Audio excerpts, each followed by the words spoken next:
Hello and welcome to Life Beyond the Numbers, the podcast where we share stories, insights and strategies that go beyond some of the numbers we encounter in our work life.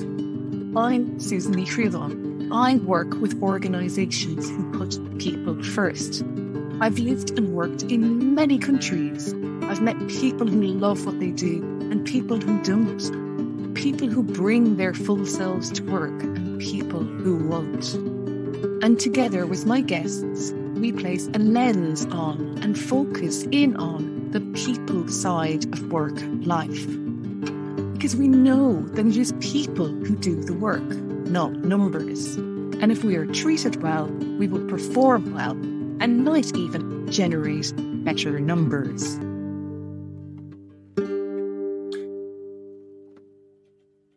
What is leadership?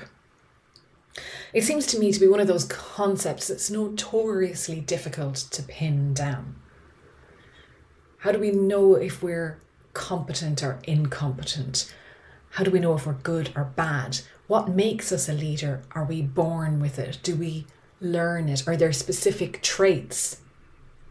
There's so many questions. And in fact, if you go on to Google and put in what makes a great leader or anything about leadership, there are oodles of books and papers and videos about how to develop your leadership skills or how to be a better leader. And this week, November 22nd to 26th, 2021, is International Leadership Week. And there's always a week about something, but this one caught my attention because the theme of the week is Leadership Reinvented. And it's always good to look at these terms, isn't it? And try and understand, what do they mean? How do I translate it into my day-to-day life? And at the end of the day, a leader is a person. People like you, like me, like all of us. We're all people. So do we all have the characteristics or traits or talents or training or expertise or some combination of the above that makes us or allows us to be a leader?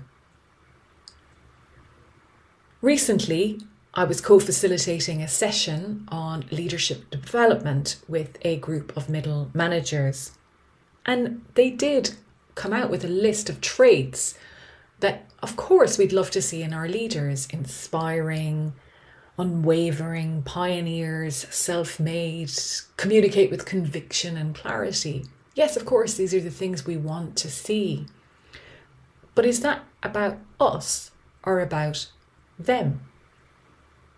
There's a great video, and if you haven't seen this, I recommend it. It's 3 minutes. I'll put a link in the notes, called Leadership Lessons from Dancing Guy.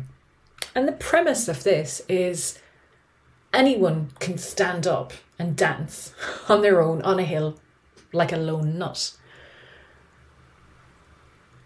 But once they've got a follower, they've converted someone to join them, and then you can convert more followers. And without the followers, the original person who stood up on their own to speak up, speak out, dance, whatever it is just a lone nut. So think about that, because it's about who follows. And in the book 9 Lies About Work, the authors talk about this. They say that a leader is someone who has followers, plain and simple. The only determinant of whether anyone is leading is whether anyone else is following. So when we talk about leadership, we don't tend to talk about the feelings or the hopes or fears of the followers. But do we? Because actually, when we say what we want to see in a leader, that is about our feelings or our hopes or our desires. They're the type of people we aspire to be. And I think it's an interesting way of looking at leadership. So maybe that is leadership reinvented. We focus on the followers. We focus on people, putting people first. So to go with International Leadership Week, with the theme of Leadership Reinvented, I put together a selection of different pieces from different episodes where people talk about leadership. In the first segment, we have Helen Joy talking about how by giving your people the opportunity to do what they're best at, to the best of their abilities, and the trust, that bring you so much back. And then we move on to Gib, who talks about how there fundamentally is a leadership problem, and that people who have got to the top are unlikely to be the ones to turn it around. He also believes leadership can happen at all levels in the organisation. Jenny goes on to talk about the day that we show who we really are as a leader. And with Caroline, we talk about the mismatch between perhaps my intention of leading and the actions that I use to lead by. Luke takes us through how a growing business adopted a cultural manifesto to involve and transform traditional leadership and management structures to a people-first culture. And then Sheila talks about the people-first culture and how, when it's really present, that you have all the good stuff. The pixie dust, she calls it. And then we go to Kevin. Kevin was the MD of Java House Africa. And Kevin starts with the individual and talks about instilling purpose in an individual, all the way up to his own purpose and what kept him going. We go to Sue, who talks about more inclusive workplaces and how we should be striving to create the workplace so that people can come to work and bring their whole selves. And then we hear from Eamon about the power of being yourself as a leader, authentically you, flaws and good stuff. And then a brief snippet on why some of these changes are happening now from Helen, before finally listening to what Caroline has to say about how leadership is a huge honour and responsibility. I hope you enjoyed this episode and take something from it. Think about followers, think about leaders, think about the traits you want in the people who are leading you or you want to show as a leader, and where does that come from? And finally, a quote by Henry Mintzberg I came across that I couldn't help smiling at. Leadership, like swimming, cannot be learned by reading about it. And maybe it can't be learned by listening about it either. But listening or reading does sometimes spark something in us that allows us to ask questions or think differently or see from other perspectives. And I hope that that's what you get from this episode. I was talking to someone this morning, we were talking about the fact that only 16% of people in the UK are engaged, fully engaged and passionate about their job. Another 15% hate their job. That leaves a really big number in the middle that really don't care. And that worries me more than the number of people that hate their job. I've been in this field for 20 years and so much has changed in that time. And we still use a lot of the same principles and models, but the willingness to understand that the stuff I've been banging on about for 20 years actually has value and has a massive benefit to the bottom line business. If you give your people the opportunity to do what they're best at, do it to the best of their abilities, and the responsibility to get on and do it, and the trust to make that happen, they will bring you so much back. Since I joined the workforce, there is definitely a shift, and people coming after us are demanding it. I hate to think that we're in the older generation now, but we are. But at the core, there is still a leadership problem.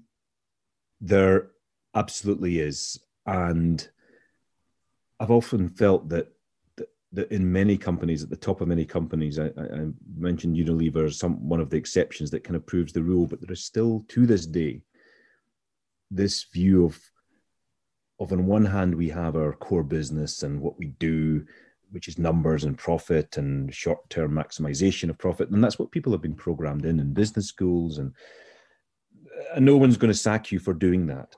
And then on the other hand, there's this view we do good over here. So the right hand is doing business and the left hand is doing good. And they see these things as either ors.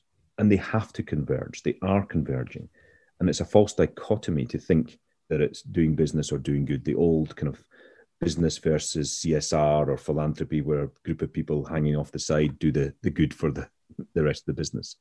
And yes, leadership is lacking. And the notion, turning back to the entrepreneurship conversation, is that, to my mind, leadership can happen at all levels in the organization. It is not associated with a fancy job title or a SVP or a C at the beginning of your title. I see leadership coming in all sorts of different guises. And in some ways, the propensity to drive change in this way and the affinity towards this purpose agenda, the climate agenda, whatever you want to call it, is in some ways inversely proportionate to the level of seniority in the firm. And I'm probably, can I say pissing off? Yes, you can.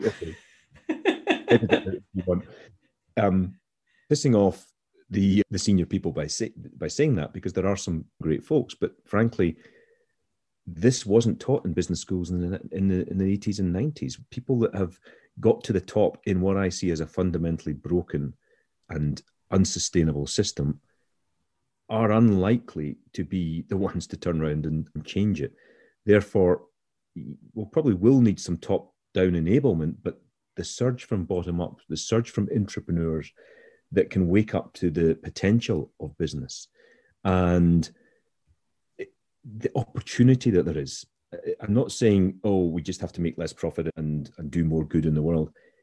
I'm saying by doing good in the world, by addressing the sustainable development goals, these 17 goals and goodness knows 300 and something indicators that there are, they are mouth-watering opportunities for business in disguise. They're simply talking about how we find ways of feeding and nourishing the next billion that are coming on the planet, and they're coming, and how we provide them with access to quality education, clean energy, healthcare, sanitation. That's the goals, right? And if we can rethink business models, if we can innovate around how we collaborate and how technology will play a role in all of this, then it is a prize for business. And some reports, the UN Business Commission estimated that to be about 12 or 13 trillion dollars if business can engage in achieving the SDGs by 2030. So it's an opportunity that business is at the moment not maximizing. So the classical definitions of strong, powerful leaders, they're not the people who I look back across my career and think, wow, I'm so glad I worked for those people. They're the ones who took the time to build a team, to nurture the individuals who work for them, and to make us all come together into something that was more powerful than the sum of the parts. Teams are built on how tense moments are handled, I think is the reality. And so I would always say to people, never shy away from a tense moment, because to me, that's the mark of an underperforming team. Always embrace it, but really think about how you're going to embrace it, and think about how are we going to look back at this moment in a week, in a month, in a year? And how actually do we make the story that we tell about how we work under pressure something that we are proud of and is part of what makes us a resilient, high-performing, interesting, fun place to be? Because I think even in tough moments, there can be moments of humour, fun, and actually moments of intense pride. If I look back at some of the toughest bits of my career, where we had to go through rounds of redundancies, or where we had to go back to the banks and ask for more money, or in one instance where the company even got put into receivership, doing that well is actually really, really important. And I think those are the moments where you show who you really are, the values that you embody, the quality with which you do your work. Because actually, on a sunny day when everything's going fine, most of us can look good. Yeah, it's on that kind of wet Friday where we're at the end of our tether and we're kind of crawling our way through the mud. How do we show up on that day? That's when we really work out who we are as a leader. Nobody goes to work hoping to make everybody else's life miserable. Agree. Or to scare the crap out of people in the office or anything like that. So where is the mismatch between my intention of leading and the actions that I use to lead by? I think that's a really great question. I think possibly there's a couple of things. I wonder whether some of it is the word consciousness. So the lack of clarity around actually what is my responsibility as a leader? How do I even want to lead? And I think the other thing is, and this is certainly an observation I've had, even in all of the years that I worked at Mars, where I was given so much wonderful investment in my personal development on how to lead others, I don't think that I spent much time understanding myself during that time and understanding what it meant for me to be resilient, what I needed for me to be okay. Because if I'm not okay, I'm not going to bring my best self to work. And the poor people around me are going to get the stressed out version of me. And I think my observation is so many leaders end up burning themselves out because they're so busy serving others before they've learned to really harness themselves, understand themselves, work out what it is that makes them brilliant and what things they can put in their life in order to be able to bring that brilliance every day so that they can serve the people around them. Since the company was founded, it was always focused on creating a fun place to work. As like no company founds itself and thinks, oh, we're going to create this horrible place to work. We're going to micromanage people. We're going to create these toxic workplace cultures. Like nobody's going to want to come and work here. Like no one starts with that ambition. It just happens to sort of materialize over time. We started with the same sort of good intentions of becoming a fun place to work, and we had a beer fridge and nights out, company events, and we even go away on an annual retreat. And we've been to Budapest and Barcelona. We've been skiing as a team, and they're all like really good, fun events, good team building, good bonding. But I suppose we got to the sort of the end of, middle of 2017, end of 2017, and the company was growing very quickly. We were sort of tripling in numbers, and then more and more people joining from other agencies or joining as their first job or coming from a more senior position, things like that. And you've got all these different cultures coming together in one place. And we started to realize actually, while we had focused on creating a fun place to work, we had missed a lot of the important ingredients that create the culture, which is around putting people first and giving people more responsibility and trust and freedom to be able to work in a way that's right for them. And I think we went through kind of that, I suppose it's, I'm trying to think of the right word for it, but it's kind of a moment in time where you can either change it or you continue as you are, and it kind of just stays the same or gets a bit worse. And I think that's what happens in a lot of companies. It just, one small thing sort of trickles on, becomes bigger and bigger and bigger, sort of snowball effect. It gets worse and worse, and it's too big to handle. We were still small enough where we could change it. And so the directors looked at the business and where it was and felt that actually there were issues that were bubbling beneath the surface that we needed to deal with. And that was things like micromanagement. That was things like people being confused about what the flexibility looked like at the company. Why can this person come in at 10 o'clock and I can't? Why can that person work from home and I can't? Who creates the rules? Who decides when and where people can and can't work? There was sort of like cliques were starting to form, all these like little things that you get as you get a growing company. And it was just that kind of breaking point where we really needed to focus on this. And so the directors of the business sort of, again, like really important, because if you don't have the leadership team on board or the founders or the board, whatever it might be, the directors, you're not going to make change. So it really needs them to be for this and be pro this. And so that was what 2018 was. It was rolling out this manifesto of change and getting to the point where we'd, I suppose, just lifted all that traditional framework and got to the point where people could choose when and how they worked, like where they worked. We removed managers from the system. We've got people setting their own targets. We removed appraisals and salary setting and introduced sort of different ways of being able to cope with those traditional systems and ways of being. And then from that, it was, okay, we've now got the foundations in place for this culture. What do we do next? Because with culture, it's one of those things where it does constantly evolve and constantly change. And I know you talked about it at the start, but if you stand still, you'll end up going backwards because ultimately it's like a game of culture. And so for us, it's just constantly evolving, constantly pushing things forward, testing things, trying things, see what doesn't work, keeping the team involved all the time. So keeping that team involved throughout has been really key. Even to this day, we had a conversation yesterday with the whole team on transparent salaries. I think it was in the initial manifesto, before it went to the team, the idea of having transparent salaries and moving to that. But at the time, because of where the culture was, we weren't at the place where it could happen. It would cause problems. But we've got to the place where we could have those conversations in an open and safe space. And psychological safety is a really important thing that comes up a lot when it came to transparent salaries, which just goes to show that actually we've managed to create this space where it's not just about fun and frills and sort of ticking boxes and trying to create something to showcase and to show people, but actually we created this safe space where people can come to work and be themselves and can be honest and can give feedback and can do that. And it does take time. Like, as you said, it's not like an overnight thing. For us, it's taken 3 years to get to that point, but it's been a good journey so far. So Cartrawler puts people first. And I don't think every organisation can say that they put people first. How does that atmosphere work in an organisation? That's a really good question. It's such an intangible. When I joined Cartrawler, and I'm there 5 years now, it was the thing I was most struck by was it's a really people-centric organisation, people-centric culture. And somebody said to me a few weeks ago, culture is king in Cartrawler. And I would never have used that terminology, but it absolutely is. It's such a team player based organization that it's quite unique in that regard.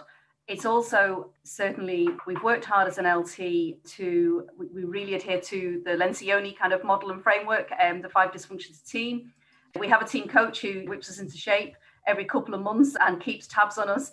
But we've really focused on the core fundamentals of organizational clarity, communicating that clarity, over-communicating that clarity, minimizing confusion and politics. And when that's present, then you have the good stuff. And for me, the good stuff is that you're creating that environment for people to flourish and thrive.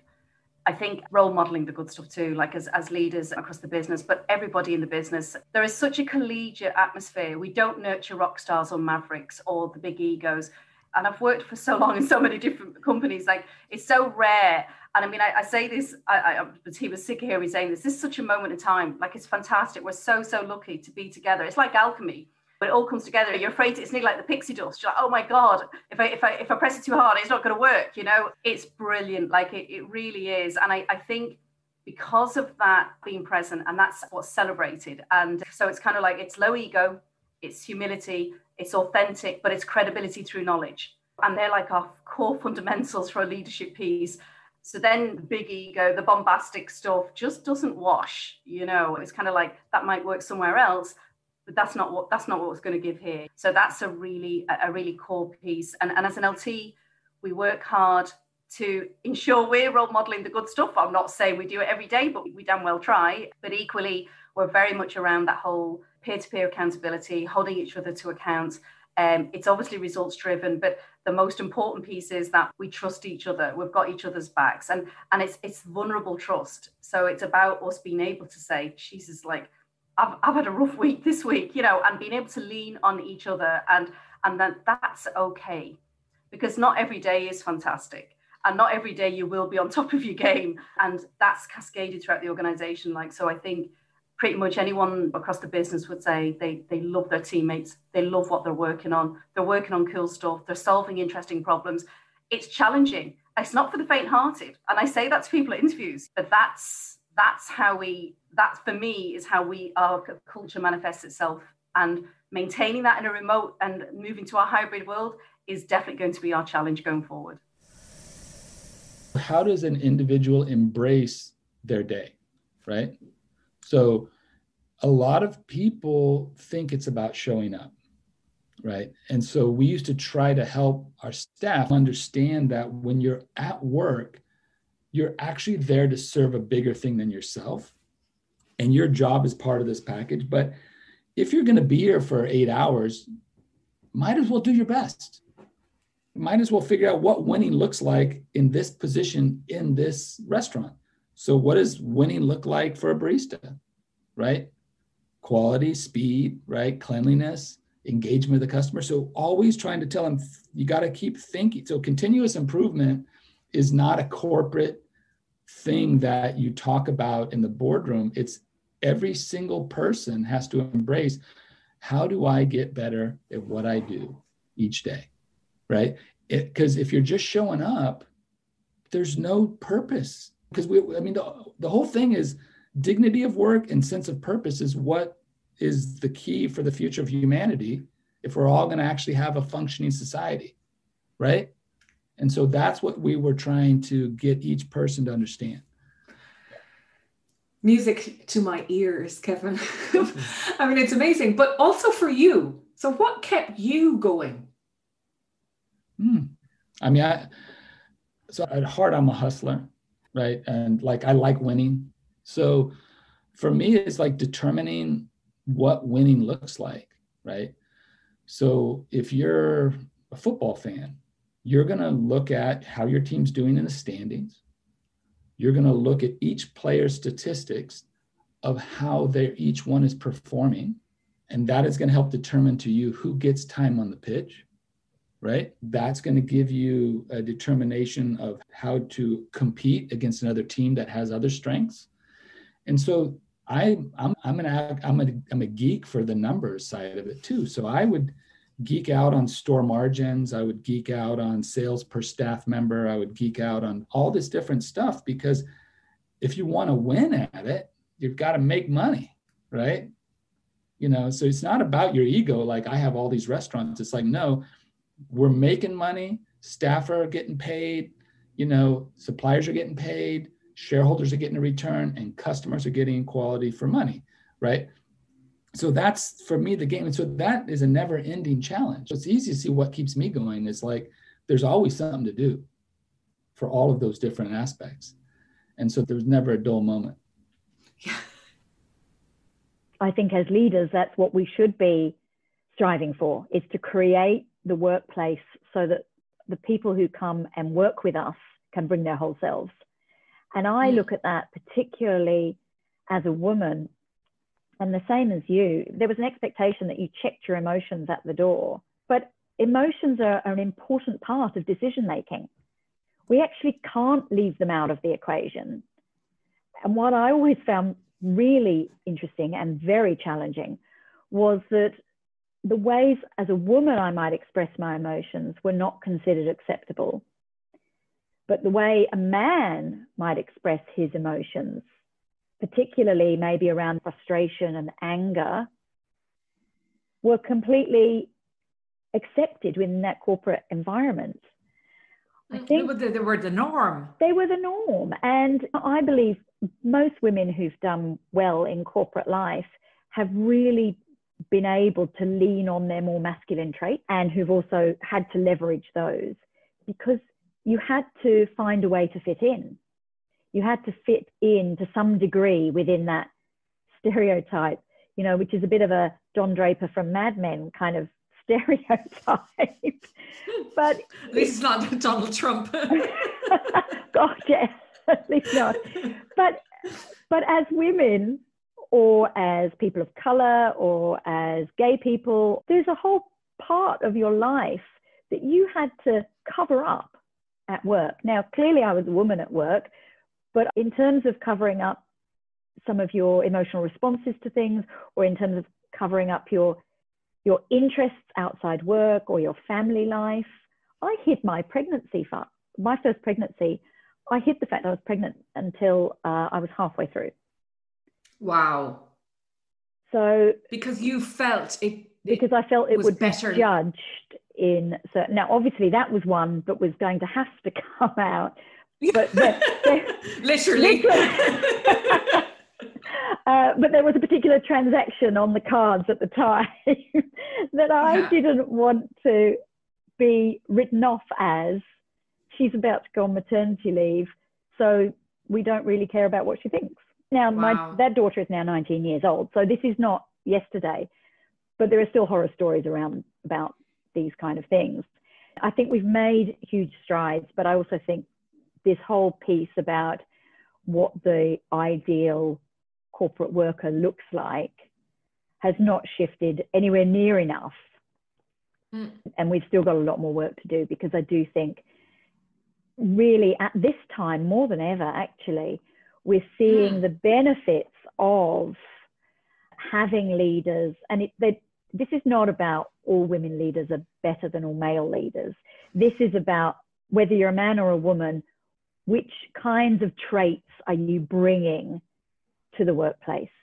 And we're seeing that you do need to be strong and have certainty about who you are. And part of that is actually really being compassionate and empathetic to other people. And this balancing of strength with empathy. And I heard actually our former Prime Minister the other day say she believes the reason a lot of women do that well is because they have had to do that well through their whole careers. Whereas men, that wasn't so required of them because that wasn't the norm, that the masculine norm they were trying to live up to in corporate life. So for them, I mean, and there's lots of fabulous men who do use, both traits, but for a lot of men, they're only now discovering that it's okay to be empathetic with your team at work. And they've been doing that outside of work with their families or their football teams. There's lots of research showing that this is much more transformational in terms of what you can deliver as a team and as an organization if you are willing to be vulnerable, share more, collaborate more, because you're building trust by sharing a piece of yourself. So I feel like we're moving in the right direction, but it's much too slow for my liking in terms of seeing more women at the top who actually can start not just opening the doors, because the few women, as long as we've only got token women, there's very little they can do. It's not the norm. There's very little they can do. It's very hard to get your voice heard when you're the only woman. So if you get to a critical mass, that changes things. And having greater diversity in our leadership teams and greater inclusivity around all kinds of diversity, whether it's gender, ethnicity, sexuality, cognitive diversity, all of those things, just enables us to have so many more perspectives over whatever it is that we're doing as an organization. That can only be beneficial. You became MD of Naked Wine then, quite quickly as well, and quite young. Yeah, so first job at Naked for the first year, I was the wine development manager. So I was traveling all over the world, finding winemakers for our very fast growth at the time. After a year, Rowan went off to the US to set up Naked Wines USA over there. And for some reason, he picked me to run the company, aged 26 to 27, with no experience of running a team, let alone a company. But he must have seen something in me because I definitely didn't see it myself. And we can talk about Rowan, but one of the great things he always taught me is that you value attitude over experience. And he could have hired someone a lot older and a lot more experienced than me, but he didn't. I think it worked out well. But it wasn't going so well at the start. So I hadn't a clue what to do, which is probably quite normal. It's 35 people. There's 25,000 customers, about 30 million in sales, and suddenly you're supposed to run the thing. And it took probably one of the most humiliating experiences of my life to really, change a gear or something happened. So I was invited to speak at this marketing festival down in London, and I'm quite introverted, so public speaking just terrified me. And so I had to get up in front of 500 people to just talk about Naked Wines. And I'd done a couple before, they'd gone well, obviously terrified before them, but I did okay. And I think the biggest mistake I was making in the early days of being a managing director was, and I see it, so many people do it kind of going into new roles, is you try to be someone else, or you try to be the person who's just maybe vacated that role. So Rowan is this charismatic, entrepreneurial, softly spoken South African, set up 3 businesses for Richard Branson at Virgin, created Naked, awesome idea, and just such a presence, big shoes to fill. So not having a clue what else to do, it's like, well, I'm just going to try and be Rowan. And so I got up at this marketing talk in front of 500 people, and I was talking about Naked and the model, and it was all going fine. And then I looked down at the audience, first mistake, and someone in the front row just looked bored, and it threw me. And I lost my train of thought. The voice started to go dry, and then the voice went, and I just froze on stage in front of 500 people. and obviously just wanted the stage to swallow me up there and then. And yeah, I've kind of recovered it and battled through the last 5 or 6 minutes, and all fine in the end. But sat down afterwards, and I'd had a mare. Like, I was just sitting there going, that was awful. And I was speaking with a guy called Matthew Phelan, and he kind of just like, bigging me up and trying to pull me back. And he was like, people were loving what you were talking about, especially the winemaker. And I was like, oh yeah, thanks, whatever. I appreciate it. But as I reflected on that experience, I thought, that there was something in that. And I was at my most comfortable talking about the winemakers and their stories rather than the business model and the funding and all that stuff. So I thought, right, next time I'm up on stage, I'm going to talk about the winemakers because people love that bit, and that's what I should focus on. So I realized I needed to be more not Rowan and be more authentically me and really play up what I'm passionate about. And those speeches are a walk in the park when I do that. And it just so happens, as it turns out, being authentically me means more sales when it comes to marketing and everything. So that was a big lesson I learned early on. It took a very tough learning experience, but that sense of being yourself for all its flaws and all its good things as well. And that was a huge learning for me early on. And clearly things have changed a lot in the last 20 years, but why are there still so many people that don't know how to manage or lead? I think because people like me and people like you and people who passionately believe this stuff works have been open to it for a long time. There's a massive culture shift, isn't there? There's a massive demographic shift in the workplace. The demographics of the world have changed so much, and that all of this leadership thinking and the belief that people can add so much more value than the return on their salary. If you allow people to flourish and build on their strengths and use their strengths and create teams that work like that thinking, it's only now that people that genuinely believe that are getting into the positions of real power to change that. Caroline, what does leadership mean to you? The work we do is hugely inspired by a quote from Bob Chapman, actually, from his book, Everybody Matters. And he describes leadership as the stewardship of lives entrusted to you, which I think is so powerful and so strong. And why I think that matters and why I think it relates to Jacinda and everything that she does is that I think she's driven by two things. I think she's driven by a really clear purpose, and she's people-centered. And I think when you combine those two things together, it makes your ability to lead others. You become inspiring to other people. You take them with you. You bring out the best in them. You harness their uniqueness. You give them a reason to come to work. I think Jacinda has done that in the way that she's led through the pandemic, also in the way that she managed the terrible terrorist attacks in New Zealand. She's very, very clear on what's okay and what's not okay, but she embraces the population with huge empathy. And I think it's that balance of being really clear of your purpose and having this people-centric style that actually brings out the best in the people around you. And for me, that really matters, because when we're really appreciated for who we are in the workplace, we not only do and bring our best at work and we collaborate more effectively with those around us, but we go home and we're better human beings at home. And the ripple effect of that on our families is great. And even more so, I think the idea of being able to let people be truly themselves in the workplace means that we listen to more perspectives. And that really matters because we need to make a better planet.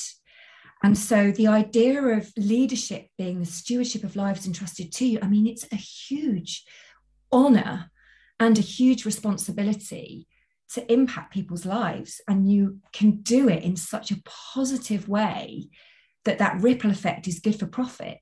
It's really good for people, and it's so good for the decisions we make about our beautiful planet as well. Thank you for listening today. And if you enjoyed this episode, please share it with someone you know who would enjoy it too. I believe we are all entitled to enjoy our work, And the future of work life will be changed by those who put people first and create more fulfilling work lives for themselves, their colleagues, their teams and organisations. If you have any suggestions for topics you'd like to have covered, guests you'd like to hear from, or questions for me, please drop a line to susan@beyond-thenumbers.com. And finally, please consider leaving a review.